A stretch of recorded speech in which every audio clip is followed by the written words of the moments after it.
Please kindly click on the red subscribe button below this video and subscribe to our YouTube channel. Thanks, God bless you as you do this.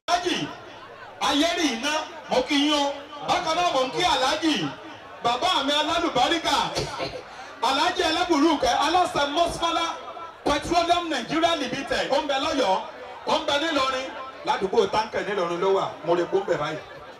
bàbá ẹ̀ka àwọn ọmọ kú bàbá yèyé nìyẹn o lẹ́ẹ̀kan sí mọ̀ ń kí Alhaji olóyè Tajudeen Kamarize Bọ̀rọ̀kìnní ẹ wò mí èrì iná pàkúté ọlọ́run ò ní mú yín bàbá ní wá gbà Alhaji Eleburuke bàbá náà ní wá gbà wọn ò tiẹ̀ ní fún wa lówó wọn ó ti ju Aláàfin máa là kọ̀ǹtórí wọn sì máa fún wa ẹgbẹ̀rún mẹ́wàá ní ọgbàdo ayélujára iná bàbá olè dúnú o òjò ló tún dé yìí àwọn èèyàn ti lóòdù èdúlé olówó tí fowó ṣàánú gbogbo ẹ̀yin tẹ́ ń bá wa fojú kawó wa adúpẹ́ lọ́ọ́ ti yín náà o ọlọ́run ó dá o